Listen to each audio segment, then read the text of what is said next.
nagtitaste po ako. Hello guys, nagtitaste po ako. Kasi, ito.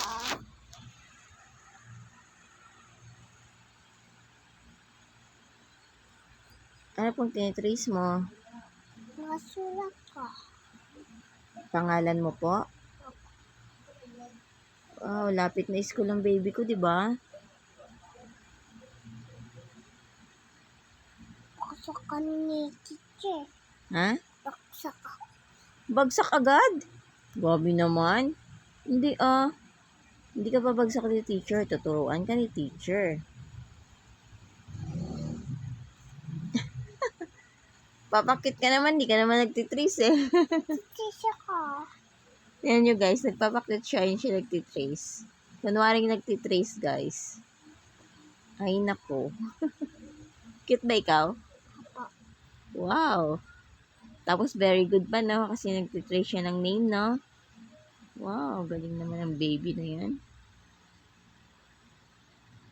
Bakit hindi lampas?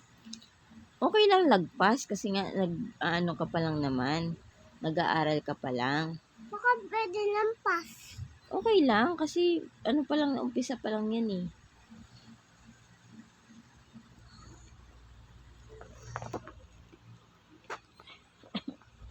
Take your time lang para mag-trace.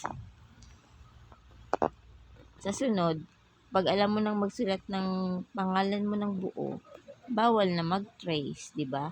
Pero marunong ka na magsulat ng letters, 'di ba? 'Di ba? Yan. Yes, good job.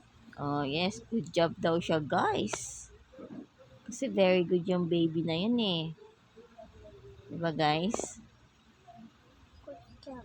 Good job yung baby na yan. Very, very good yan, guys. Sipag mag-aral yan. Kikinig kay teacher, ha? Good job.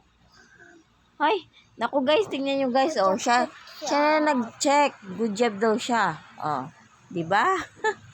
Oh, siya yung, Kasi na siya na rin yung teacher, guys. Kasi tapos na daw pala niya, guys, i-trace. Kaya good job na siya. Pero siya na nag-check. Di ba? Kagaling na bata.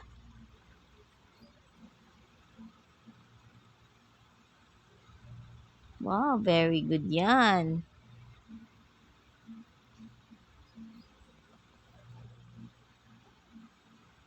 Say bye-bye na.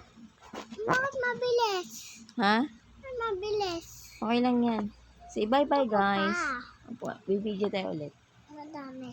Say bye-bye na, guys. Bye-bye. Bye-bye, guys. Thank you for watching. Bye-bye. Say thank you for watching. Thank you for watching. Bye. Bye-bye.